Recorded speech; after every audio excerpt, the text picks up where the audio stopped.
जी media की team इस वक्त रजौरी के स्लम्स एरिया में है, जहां पे इस पूरे एरिया को खाली करवाया जा रहा है। एसएचओ रजौरी यहाँ मौके पर पहुंचे और इन लोगों को यहाँ से इवैक्यूएट किया जा रहा है, क्योंकि पानी का लेवल जो है यहाँ पे बिल्कुल बढ़ता जा रहा है। ये जुगी बस्ती और इसी जुगी बस्ती के साथ में से नदी जा रही है और इन लोगों को जो है इसी वक्त इमीडिएटली यहाँ से खाली करवाना पड़ रहा है। और आप देखें कि ये पूरा के पूरा जो है ये जुगी बस्ती का एरिया है, ये रजौरी टाउन के बीचों बीच के जुगी बस्ती का एरिया है। और यहाँ पे अभी जो है इन लोगों को यहाँ से इवैक्यूएट करने के लिए एसएचओ रजौरी अपनी पूरी टीम के साथ यहाँ पे पहुंचे, क्योंकि पानी का जो लेवल है वो लगातार बढ़ता जा रहा है। हाई अलर्ट पूरे जम्मू कश्मीर में दिया गया है और उसी के मद्देनजर जो है यहाँ पे एसएचओ रजौरी यहाँ पहुंचे। थोड़ी देर पहले भी यहाँ पे खड़े होकर उन्होंने अनाउंसमेंट की और अनाउंसमेंट करने के ठीक 10 मिनट बाद अभी यहाँ पे पानी का लेवल जो है वो बढ़ता जा रहा है। एसएचओ साहब यहाँ पे सर क्या इन्फॉर्मेशन देंगे इन लोगों को यहाँ से उठाया जा रहा है? कि पानी का लेवल बहुत बढ़ चुका है और इनको खतरे में है, इसलिए इनको सेफ लोकेशन के लिए निकाल रहे हैं, बाहर निकाल रहे हैं। सर इनके साथ में बिल्कुल नदी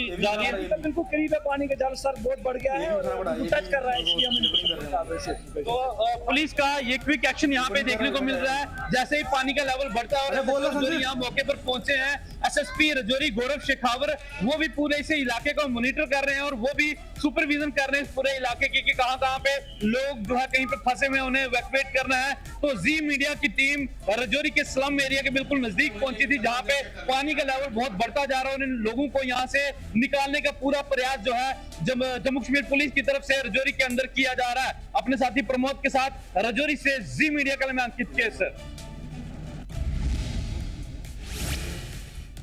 जम्मू कश्मीर में हो रही मूसलाधार बारिशों के बाद जहां जम्मू कश्मीर का जनजीवन अस्त व्यस्त है, वहीं रियासी जिले की बात करें तो रियासी जिले में लगभग सलाल डैम के सारे गेट खुल गए हैं, जिसके चलते चिनाब नदी के जो आसपास के गांव हैं उन्हें हाई अलर्ट पर रखा गया है। और जो चिनाब नदी का जलस्तर है वो लगातार बढ़ता जा रहा है और अपने इस वक्त हम डेंजर मार्क है जो चिनाब नदी का वो भी क्रॉस कर गया है और इस वक्त हम चिनाब नदी के तट पर मौजूद है। आप तस्वीरों में देख सकते हैं कि चिनाब नदी अपने उफानों पे है और चिनाब नदी के आसपास जितने भी सटे गांव हैं उन्हें हाई अलर्ट पर रखा गया और उन इलाकों में बाढ़ जैसी स्थिति उत्पन्न हो गई है। वहीं रियासी जिले की बात करें तो रियासी जिले की तमाम सड़कें इस वक्त भूस्खलन के कारण और संपर्क जो है टूटा हुआ है। वहीं रियासी जिले की बात करें तो जिला प्रशासन रियासी और एनएचपीसी सलाल हाइड्रो प्रोजेक्ट ने देर रात को एक आर्डर सर्कुलर निकाला है, जिसमें उन्होंने बताया कि चिनाब नदी के आसपास जितने भी गाँव हैं उन्हें हाई अलर्ट पर रखा गया और उनसे अपील की जा रही है कि वह चिनाब नदी के पास ना जाएं और ना ही अपने माल मवेशियों को लेके जाएं।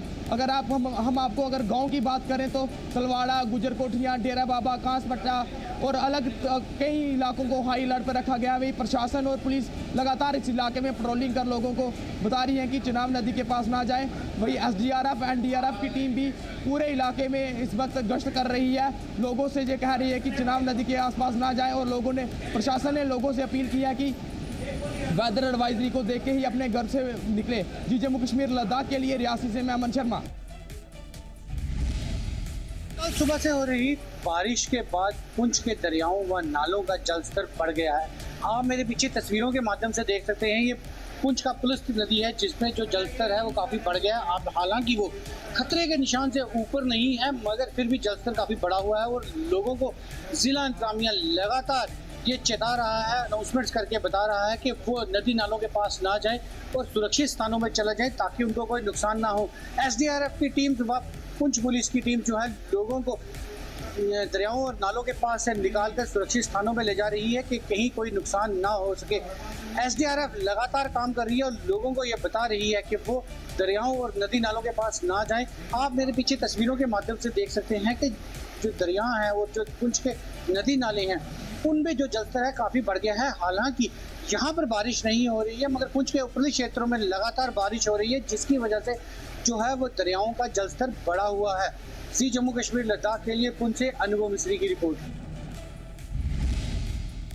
मीडिया की टीम यहाँ जम्मू श्रीनगर कौमी शाहराह पे इस वक्त मौजूद है और आपको बताया कि जो जोरदार बारिश लगातार 24 घंटे से हो रही है, 24 घंटे से ज़्यादा टाइम हो गया कि जिस तरह मौसमी महकमियात ने पेशन गोई की थी कि जम्मू कश्मीर में जो है तेज़ बारिश होगी जिसकी वजह से लैंडस्लाइड का खतरा जो है बना रहेगा और वैसा ही हो गया जम्मू श्रीनगर कौमी शाहराह पे। हम इस वक्त आपको दिखा रहे हैं कि हिंगनी के मुकाम पर रामंद और बनिहाल के बीच में जो है बहुत बड़ी लैंडस्लाइड हुई है। कल रात से ही जम्मू श्रीनगर कौमी शाहराह बंद है।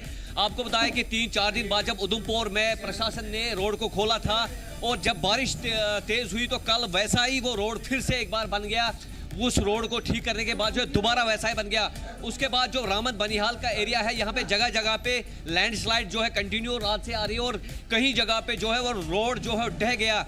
अगर मैं बात करूं T2 टनल के पास जो है एक हिस्सा रोड का जो है वो ढह गया, जिस तरीके से पूरी जो जम्मू श्रीनगर कौमी शाहरा है बिल्कुल बंद पड़ा हुआ। और दूसरी जगह भी कई जगह पे जो है रोड का जो प्रोटेक्शन वाल होता है तेज पानी के बहाव से वो निकल गया है। और आपको बताया कि तेज बारिश के कारण जो पहाड़ों से पानी का बहाव जो तेज आता है उसके कारण जो है नदी नालों में जो है पानी बहुत ही तेजी से चल रहा है, जिसकी वजह से जम्मू श्रीनगर कौमी शाहरा पे कई जगह पे नुकसान हुआ है। कई प्रोटेक्शन वाल जो है कौमी शाहरा के ढह गए।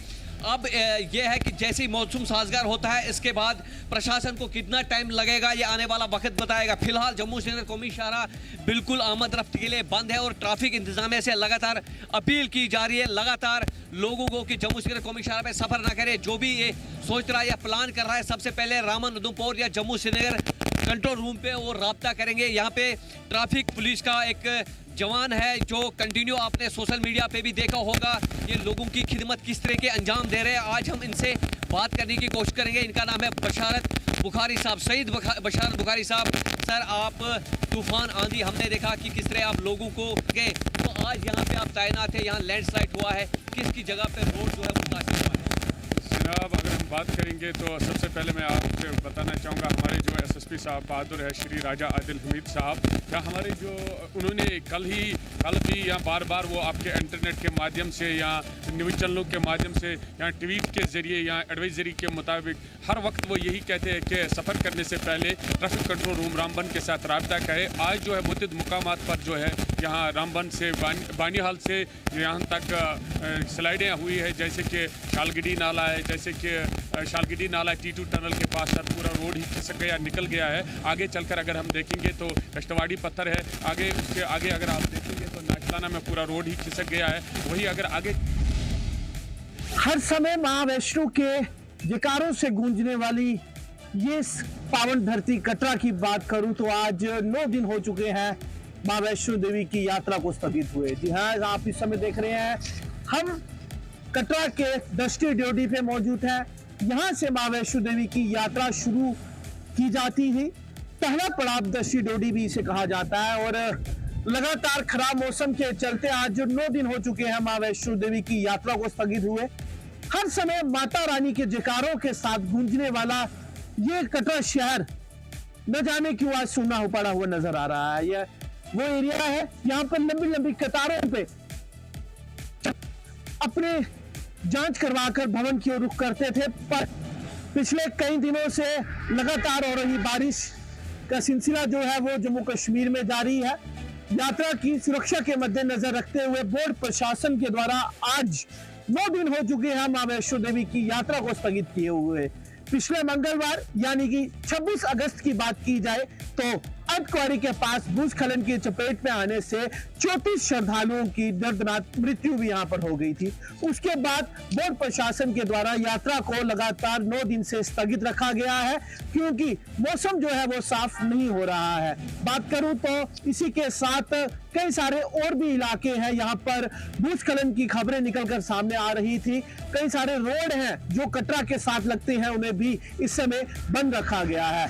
इस समय माता वैष्णो देवी की यात्रा की अगर मैं बात करूं तो बहुत से ऐसे श्रद्धालु भी कटरा में थे जो इस समय इंतजार कर रहे थे कि यात्रा खुलेगी तो उसके बाद मां वैष्णो देवी के दर्शन कर ही घरों की ओर रुख करेंगे, पर अभी तक यात्रा नहीं खुली है। मां वैष्णो देवी का पहला पड़ाव दसवीं ड्योढ़ी पूरे तरीके से वीरान पड़ा हुआ नजर आ रहा है। देखा जाए तो मात्र कुछ प्रशासनिक अधिकारी या फिर श्राइन बोर्ड के कर्मचारी जिनकी ड्यूटी यहाँ पर है वही सिर्फ यहाँ पर बैठे हुए नजर आ रहे हैं। कोई श्रद्धालु नहीं, इवन की कोई लोकल भी किसी को भी अभी तक मां वैष्णो देवी भवन जाने की अनुमति नहीं दी गई है। कटरा से शुभम शर्मा, जी मीडिया के लिए।